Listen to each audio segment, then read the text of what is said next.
Laying with the briefing.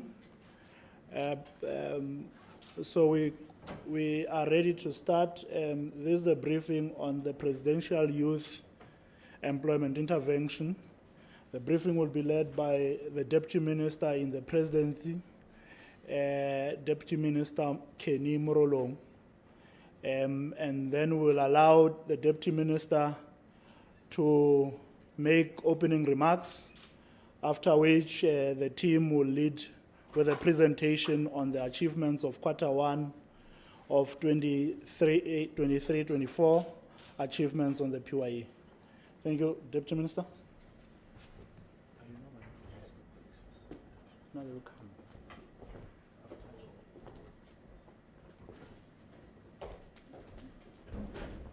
Thank you very much, colleagues, members of the media. Every year, about 1 million young people leave secondary school in South Africa. Of this, approximately 30% enter post-schooling education. Another 10% find work, while 60% remain outside of employment, education, or training. We know that those young people who do not manage to access opportunities tend to zigzag on broken pathways, falling in and out of education and short-term work, making it difficult for them to gain a foothold in the economy. This situation calls for bold and urgent intervention. It is for this reason that in 2020, in his State of the Nation address, President Ramaphosa launched the Presidential Youth Employment Intervention as a direct response to the youth employment crisis. The PYI is a multi-stakeholder initiative, a partnership that accelerates efforts to transition young people from learning to earning. It is designed around young people and places strong emphasis on implementing what we know is effective in enabling these transitions. This includes the following: pathway management, which acknowledges that different groups of young people face very different barriers to productive earning and therefore require different types of support. Creating a direct link between skills development and demand in the economy to unlock earning opportunities in growing sectors. Building mechanisms that enable local economies and support young people enterprises and self-employment, and providing young people with paid community service and other temporary earning opportunities to gain experience, build their agencies, and contribute to their communities. The PYI recognizes the challenges before us cannot be addressed through isolated initiatives. It brings together the strength of numerous government institutions and social partners to open pathways to earning for young people. The Presidency's Project Management Office coordinates the intervention and provides strategic direction, while key national departments and entities lead the implementation together with diverse sets of partners. The desired impact is to contribute to a South Africa where young people are actively participating in the economy with greater dignity and a sense of urgency over their contribution to society. The PYI has made significant progress to date with achieving these objectives. The National Pathway Management Network, a network of networks that aggregates opportunities into a single place and provides active support to young people to navigate pathways into the economy, now reaches more than 4 million young people. More of these young people who are joining the network through sayouth.mobi face exclusion in the labor market. The majority are black women. A cohort we know experience extensive barriers to accessing earning opportunities in the economy and requires targeted support. Moreover, 73% of young people who responded to the question report that they attended poorer resource quintile 1 to 3 schools, and 65% report that they live in households where at least one member receives a social grant. By connecting the sayouth.mobi platform to other platforms in the network, such as the Department of Employment and Labor, Employment Services South Africa, ESSA, JobJack, and the National Youth Development Agency's ERP platform. The National Pathway Management Network is providing young people with access to a wide range of opportunities across all partners. Through this network, young people have been supported to access just over 1 million earning opportunities since the inception of PYI. These include opportunities delivered through the Presidential Employment Stimulus, the Revitalized National Youth Development, the Revitalized National Youth Service, and private sector efforts such as the Youth Employment Services. Young people such as Timothy, who first joined the SA Youth.mobi as a school assistant in the successful Department of Basic Education Employment Initiative Program, have been able to find other opportunities on the network. After the Department of Basic Education Program ended, Timothy discovered an opportunity to make his own money on SA Youth by selling goods using a digital app called Twili, and quickly becoming a top earner. As we come to the end of Women's Month, it is also critical to highlight how the PYI is responding to the vulnerability of young women, or vulnerability young women continue to face. The recent release of Q2 results of the Quarter Labour Survey paint a grim picture of the state of women in the labor market. Women are less likely to participate in the labor force compared to men, and those that do face high unemployment rates. Of these young women aged 15 to 24 years, 30% are neither in education and training compared to only 32.4% for young women. They are either in education, employment, or training. The PYI counters these effects by linking young women to programs in the partnership such as Basic Package of Support and the Revitalized National Youth Service that provides targeted support and break down persistent barriers.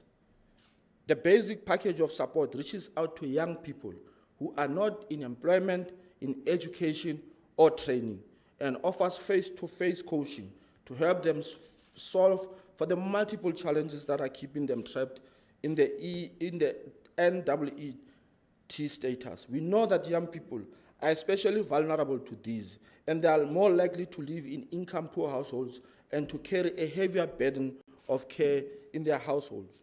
This is the case for Michela, a 21-year-old young woman from Atlantis in Cape Town, who joined Basic Package of Support in June 2022. Michela's primary goal was to pursue her studies, but she also felt a responsibility to care for and financially support her grandmother. She initiated a job hunt and achieved success.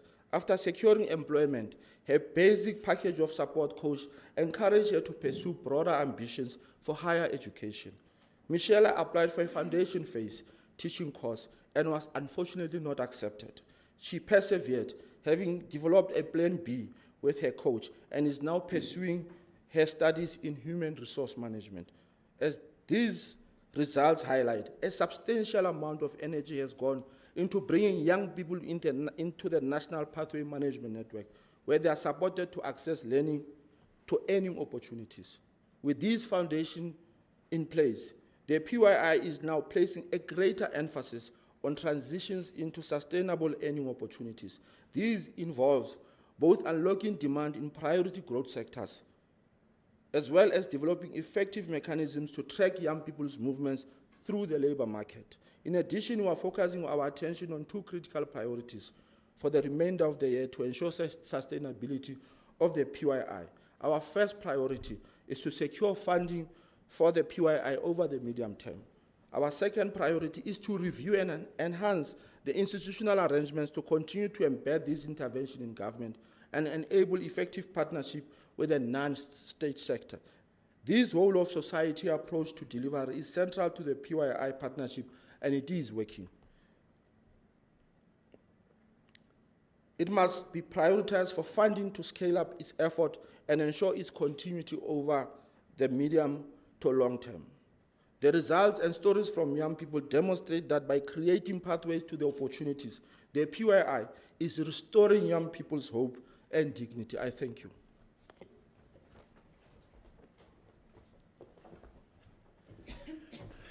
Thank you very much, DM. We will now request the DDG in the Office of the President, Mr. Rudy Dix, to come and introduce all partners.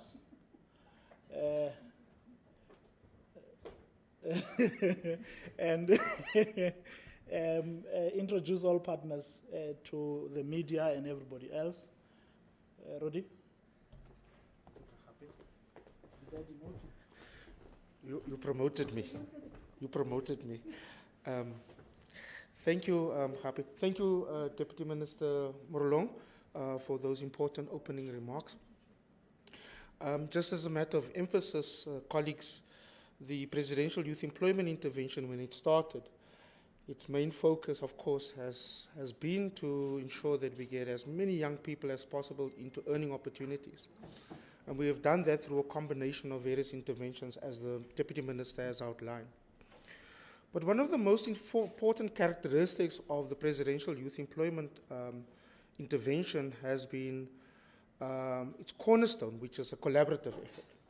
Collaborative effort both within government, within the various institutions that play a role in supporting young people, and developing an important collaborative effort outside of government with a number of partners. To date, we have about 50 partner organizations that we collaborate with at various aspects on implementing various parts of the Presidential Youth Employment Intervention. Today, we have the core partners that have been supportive and have been part of this very important journey. Let me introduce Ms. Lerato Shai. She's the director in the Project Management Office, primarily responsible for the implementation and coordination of the Presidential Youth Employment Intervention. We have Mr. Wasim Karim, the CEO of the National Youth Development Agency. We have Mr. Richard Midro, who is a director for student development and support at the Department of Higher Education and Training. And then we have two very important partners on that end who have been part of this journey and have been exceptional in supporting and mobilizing private sector support. First, Mr. Ravi Naidu, who is the Chief Executive Officer of the Youth Employment Service, which is the YES program, and of course, Ms. Zingiswe Msamang, who is the Chief Communications Officer for Harambee Youth Employment Accelerator, a central partner in the establishment of the SAYouth.mobi platform, the pathway management network that Lerato will talk about. These partners are quite important and have been critical and have been part of our journey. As we expand, it's going to be important for us to ensure that we deepen our collaboration. Our collaboration with private sector is going to be important.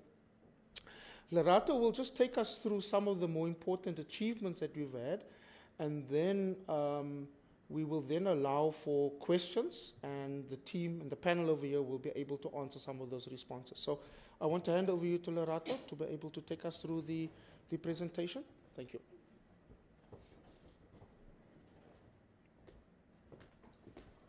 Thank you very much, Rudy. I'm just going to get it set up.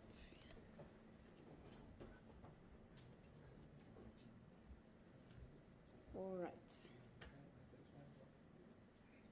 There we go. Good morning, everybody, members of the media. I'm going to be having the pleasure of taking you through what are some of the significant achievements that we've been able to gain traction on since the inception of the Presidential Youth Employment Intervention when the President launched it in 2020. So we, as the Deputy Minister has already outlined, the PYI was really introduced to tackle the fact that too many young people in South Africa simply do not transition from learning to earning. They are in broken pathways, struggling to find real traction in the economy. So the PYI exists to particularly address this problem. It does so through a focus on three core objectives. really driving system change to address the barriers that young people face. So we really are intervening at a systems level. We are aggregating the existing demand into a single network to make it more easy for young people to access these opportunities. And we're stimulating new demand in priority growth areas that we know have the potential to create opportunities at scale for young people. And then, of course, another key objective is to then link these young people to those opportunities in a seamless way, without any cost to them, and in ways that allow them to easily find their way in the labor market. The National Pathway Management Network is what we like to call the spine of the intervention, because it is really where everything comes together. It's a network of networks that is bringing together a whole host of partners to really aggregate all the opportunities and be able to link young people into them. We then have a component that deals specifically with skilling.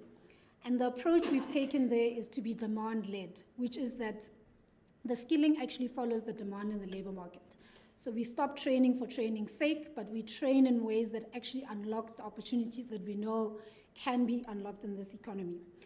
We then are looking at how do we enable local ecosystems, and this is the area of the PYI that is specifically dealing with rural and township economies, and how do we then facilitate access to opportunities for self-employment for young people, as well as opportunities for them to engage in either commercial or social enterprises.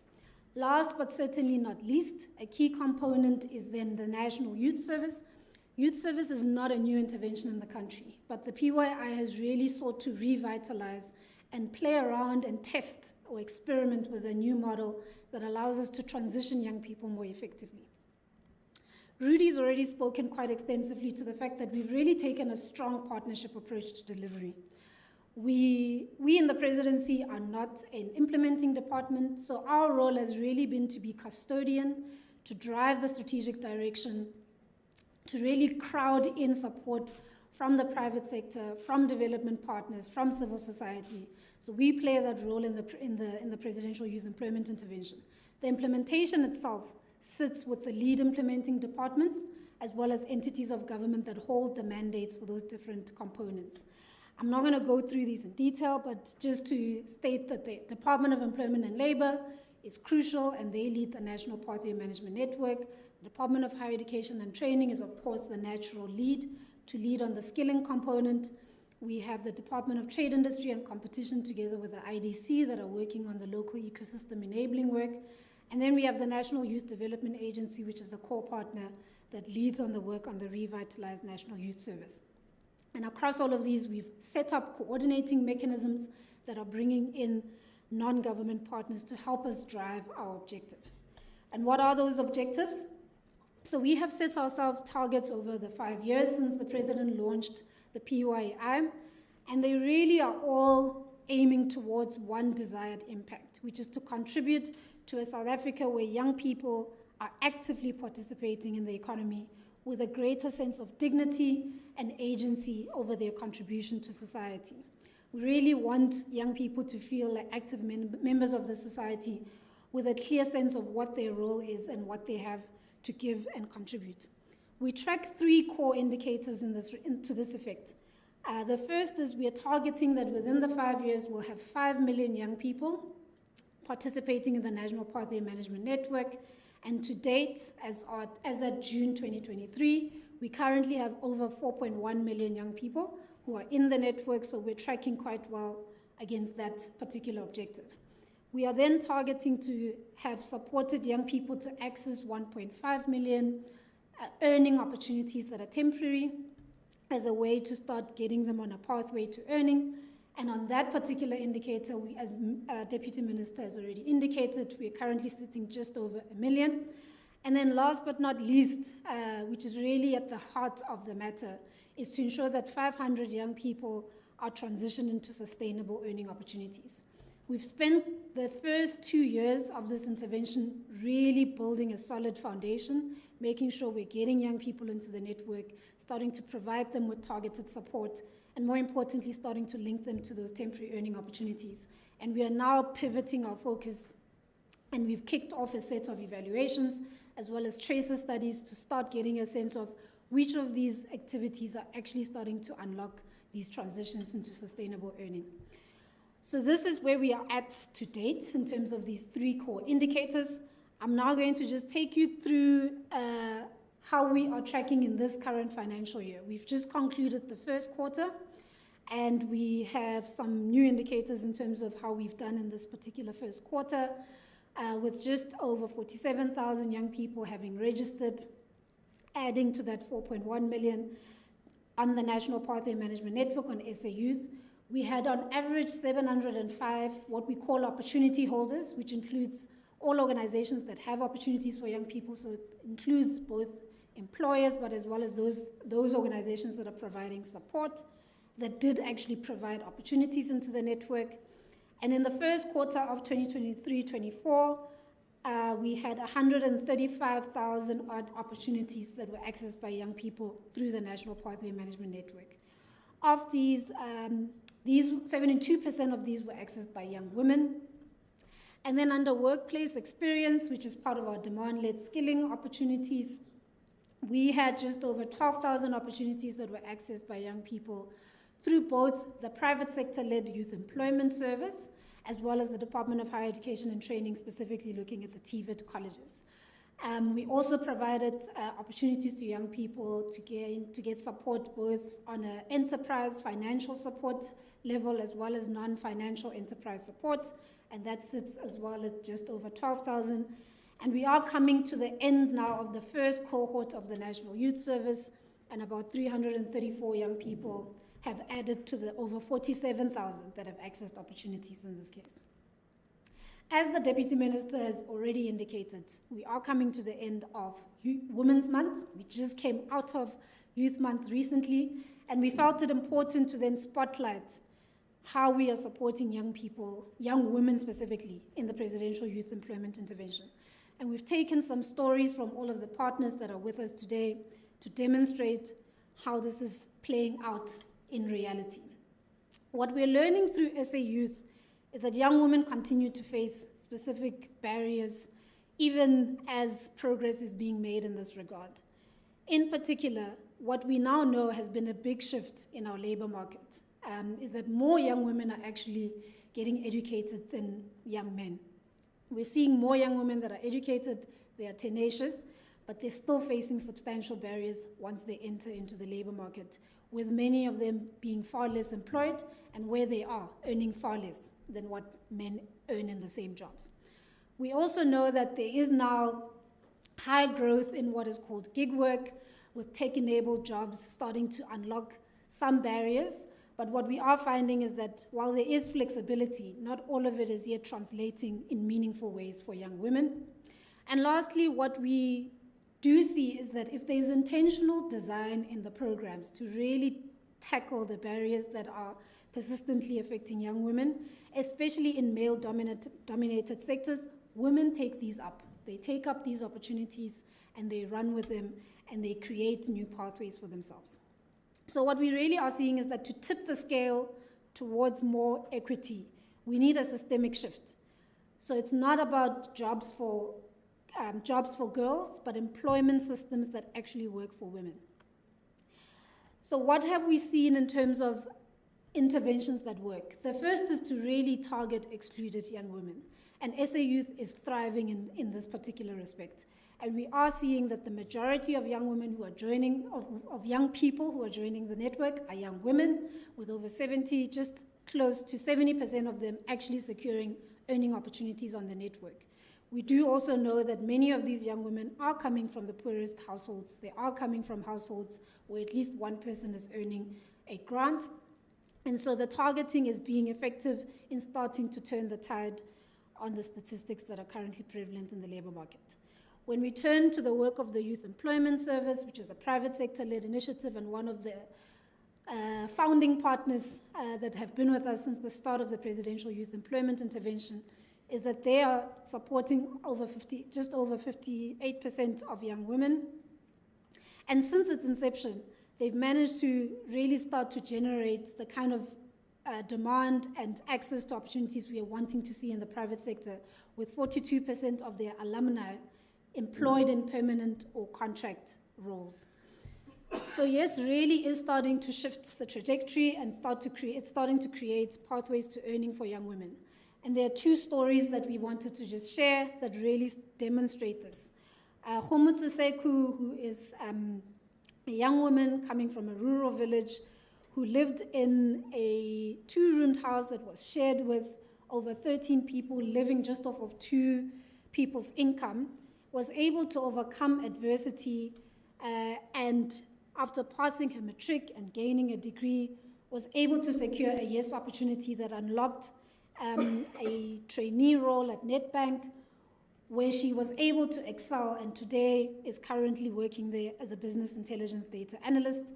A similar story on these pathways that are being unlocked is from Tulisile Nteta, who is from Alex and was part of the drone pilot program of the Youth Employment Service, and she's currently taking this up, and it has enabled her to really start dedicating herself to this particular career path and receiving the support through this program. The National Youth Service, as I said, is not new, but what we've really experimented with in this particular program is a part-time model that allows us to ensure that young people are able to have an income while using the rest of the time to provide targeted support that allows them to start unlocking the very next opportunity that gets them on a pathway to earning. Young women are taking up these opportunities and they are being able to play a very active role in their communities, contributing to resolving service delivery challenges. About 68% of the young people who participated in the NYS were young women, which is really, again, driving the gender shift in the labor market itself. An impressive 79% successfully completed this program. And moreover, we were able to transition 22% of those who completed into other earning opportunities. And they were able to gain experience in a whole host of service areas, including sports, arts and recreation, learner support, survey and digital mapping, and community works and greening programs. What the National Youth Service has really demonstrated is that to address the barriers, you do need to have intentional program design around young women. And part of this includes ensuring that we deal with the geographic access barrier, so providing opportunities to young women where they are at, in their local communities.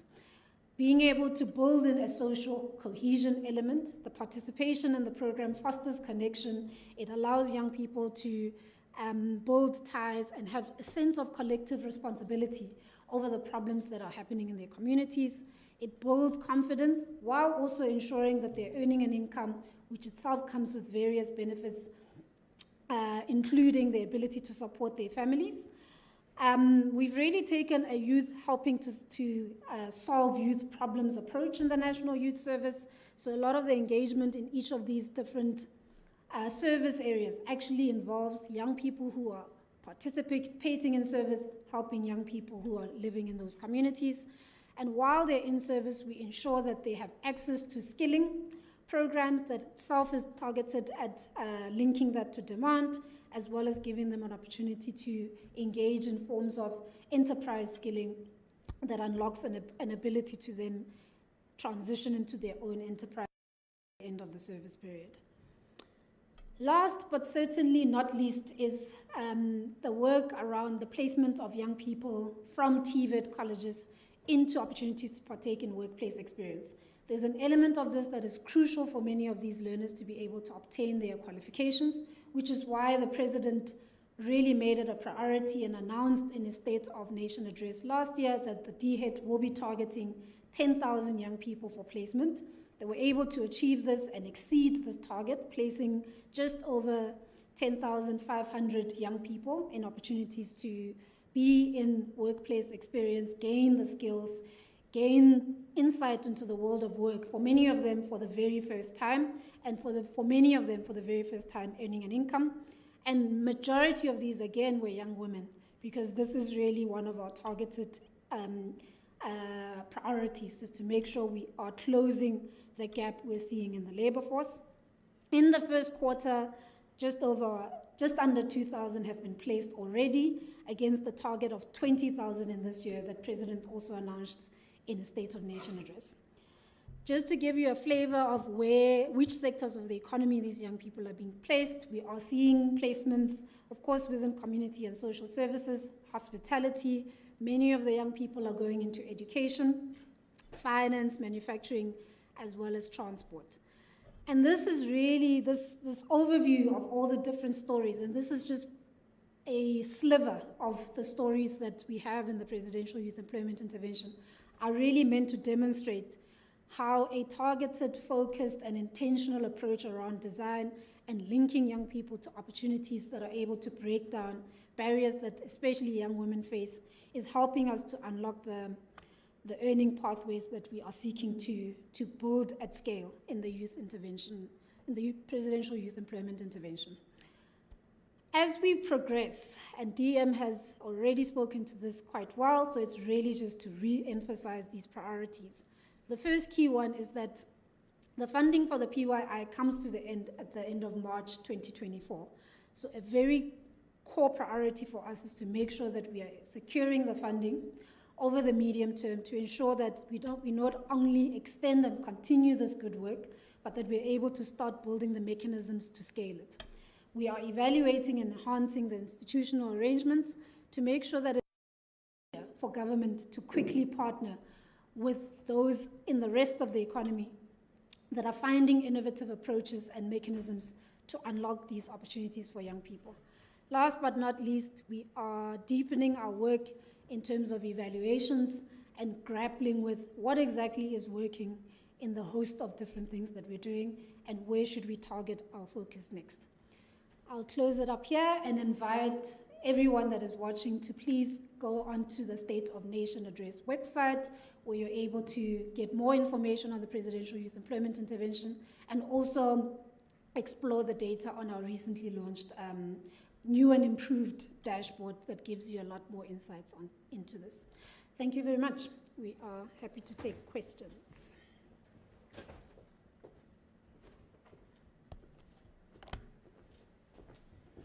Okay, thank you, colleagues. Can we check if we have got questions either here for any of the partners, either here in the room or online?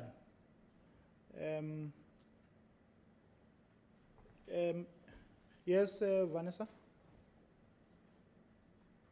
We have 3 questions so far from the GCIS media groups. The first 2 are from Marvin Adams, a freelance journalist. Deputy Minister, can you please provide insights into the measures being taken to ensure that the Presidential Youth Intervention Program effectively meets its objectives without inadvertently reinforcing or neglecting racial quotas, as the status quo often sees communities like colored young people?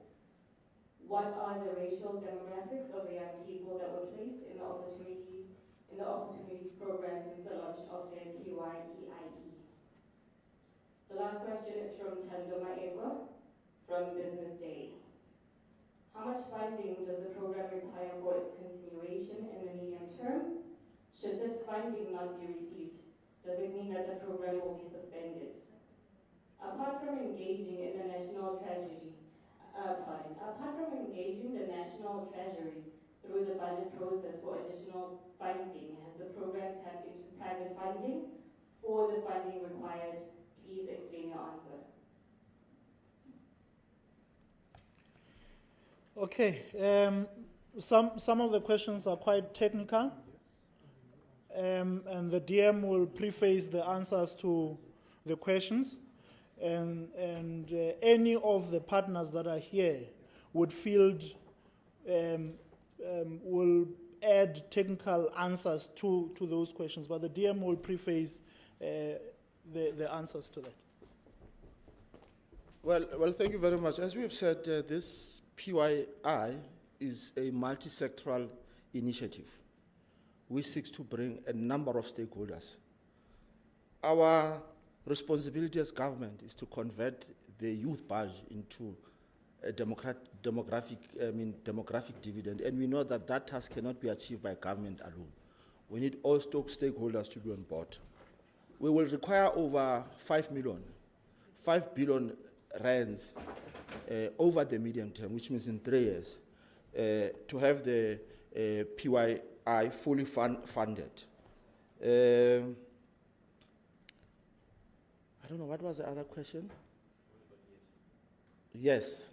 Oh, I think the Exclusion and the racial dimension. we have said, and this is an important one, we have said that 4.1 million young people have access to the platform. Most of them are black, majority of them are women, and these opportunities are exposed to all South Africans. So all South Africans can log onto the platform and have access to these opportunities. So there's no racial exclusion to access these platforms. So young people who are South Africans, black and white, Indian, have access to these platforms. We continue to encourage them to take advantage of these opportunities. I thank you.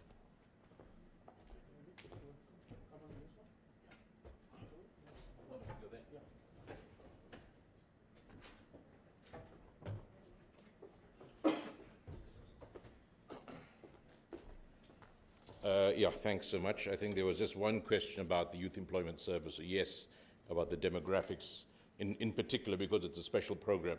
Maybe I'll just talk to that. So, and then the question is, what is the demographics of YES in terms of who are the beneficiaries of the youth in the program? So we've done 120,000 youth to date, of which in this last year, 33,000. And the focus is, and so they're all essentially funded by the private sector. So it's a private sector collaboration with the government. So all of them are funded by the private sector, and it's focused on 12-month full-time jobs.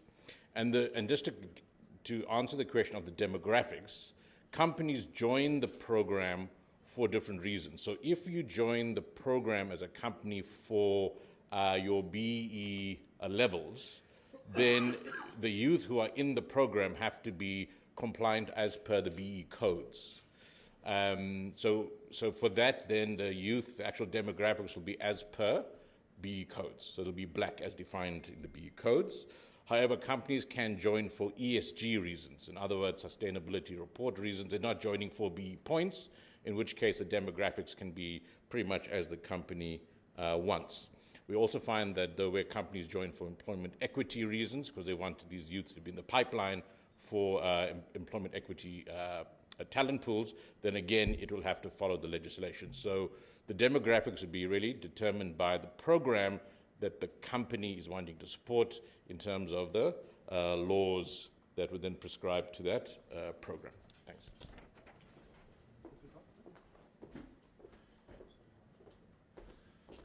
Just building on the, thank you. Just building on the DM's response on how much the, sorry, what's the name from the business day? On this response of what it would require. Now, of course, what you do have is budget allocation up until the end of this financial year. As is with most programs of this kind of nature, we are engaging through the medium-term expenditure process with the National Treasury. Our partners here within government, DIET, NYDA, ourselves, the different departments that are required, DEL, for instance, for example, have all been part of a budget submission process to ensure that we're able to secure money over the next few financial years. DM has indicated that the 5 billion is required over the MTF over 3 years. So we are working quite hard to ensure that the success of what we've achieved right now is able to continue. There are lots of engagements, and there's genuine commitment from government to make sure that these programs are going to be funded going forward. Thank you.